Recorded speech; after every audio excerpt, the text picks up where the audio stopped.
Welcome to part 3 of my Forsaken Guide series. Today we'll be covering all killers, their abilities, and some tips on how to play them. Please keep in mind information here is subject to change as the game is still in alpha. Jason. Jason is a starter killer being provided for free with 8 skins ranging from 300 to 1250 in-game currency. Ability 1. Slash. This has a 1.9 second cooldown, alternatively 0.8 seconds if enraged. Jason does a basic slash, dealing 20 to 30 damage depending on whether or not he's enraged, along with inflicting bleeding 1 for 5 seconds. Ability 2. Behead. This has an 18.5 second cooldown, alternatively 10 seconds if enraged. Jason winds up a strong horizontal swing to the head of a target. This deals 20 to 45 damage depending on whether he's enraged. This inflicts bleeding 1 for 10 seconds and helpless 1 for 14 seconds. Jason is inflicted with slowness 1 for 5 seconds. Ability 3. Gashing Wound. This has a 40 second cooldown, alternatively 32 seconds if enraged. Jason combines slashes to deal 50 to 70 damage depending on whether he's enraged. Ability 4. Raging Pace. This has a 45 second cooldown. Jason becomes enraged, gaining 13.5 walk speed for 15 seconds. This speed boost is cancelled upon attack. My tips to play Jason. Use your Raging Pace after running out of stamina. You gain a movement speed buff, but your stamina will also regen while using it. You should typically exit the state upon gaining 60 or higher stamina. The best way to use your Gashing Wound is when a survivor runs out of stamina or is backed into a corner. You can use your Behead instead of a slash when catching up to a survivor.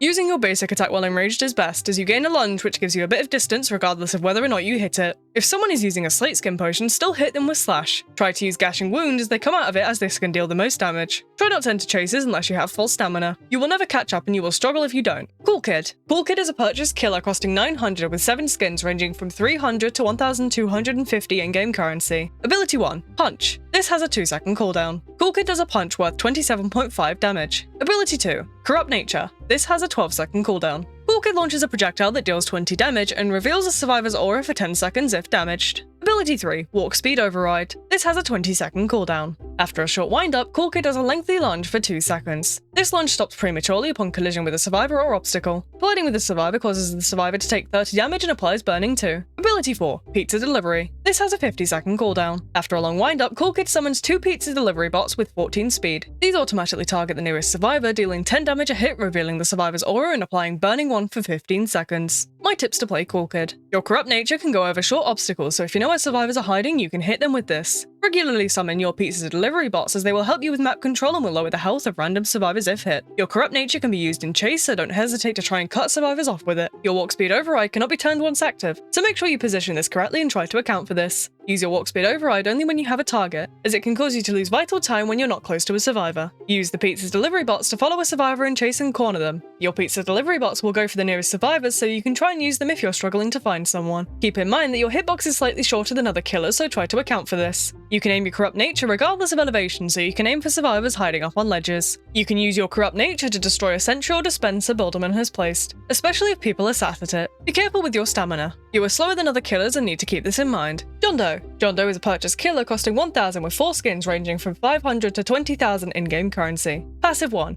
Natural Malevolence. A corruption trail follows John Doe, giving Corrupted 2 for 3 seconds to any survivors that come in contact, damaging them over time. Passive 2. Unstoppable. John Doe cannot be stunned longer than 2.175 seconds and gains speed 2 whenever a stun ends. Ability 1. Slash. This has a 2 second cooldown. John slashes, dealing 30 damage. Ability 2. Corrupt Energy. This has an 18 second cooldown. John punches into the ground and forms 26 giant spikes that last 14 seconds. These pierce any survivor caught within them, dealing 12 damage and forming blockades. Ability 3. Digital Footprint. This has an 8 second cooldown. John summons a shadow, causing any survivor that walks over it to gain slowness 1 for 15 seconds, and grants John speed 2 for 15 seconds. The survivor's aura is also revealed to John for 15 seconds, along with revealing his aura to the survivor for the same duration. The shadow despawns after 120 seconds and only 3 can be present at once. Ability 4. 404 Error. This has a 20 second cooldown. John reveals the aura of all survivors to him for 4 seconds. My tips to play John Doe. Try to use your Corrupt Energy to quarter off areas, trapping survivors and leaving them with little escape. You can trick stunners into your corruption by spinning them as they try to stun you. Place your traps in areas that survivors commonly access, such as in buildings or near common loops. You can combine your aura with your Corrupt Energy to hit survivors through walls. If you see a group of unsuspecting survivors, you can hit them with your spikes. Make sure to place all of your traps before chasing the last survivor. Be careful of being stunned when someone has recently stepped in your trap, as the speed boost from a stun can replace your trap's speed boost. Try to be unpredictable with your map control to throw off survivors and trick them.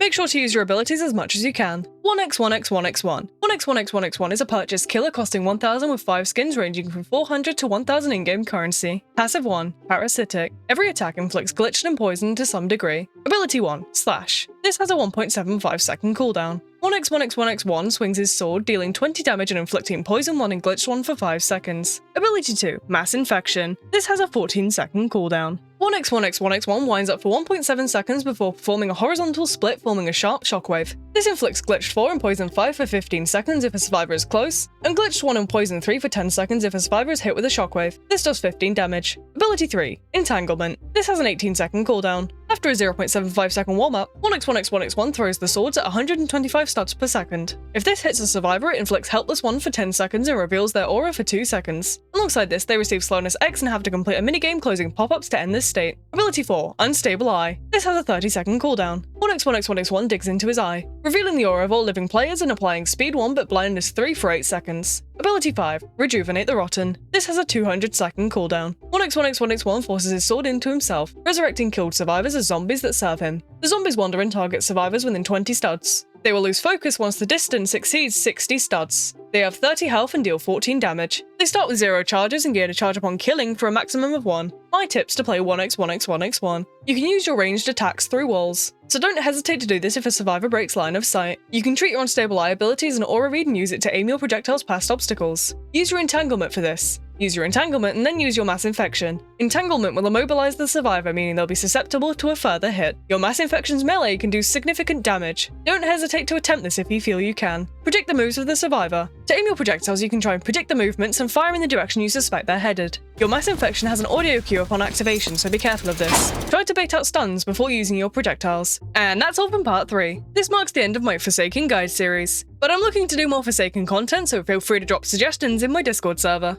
I'd like to hear from you as to what you'd like to see. I hope this video has helped clarify everything you need to know about all the killers currently in-game. I'm having a lot of fun with this game and I'm excited to see the updates as they go. If you enjoyed this video, make sure to like and let me know what you think in the comments below. Remember to join my Discord to interact with the community, suggest future videos, ask questions, and so much more. That's all from me for now, and I'll see you guys next time.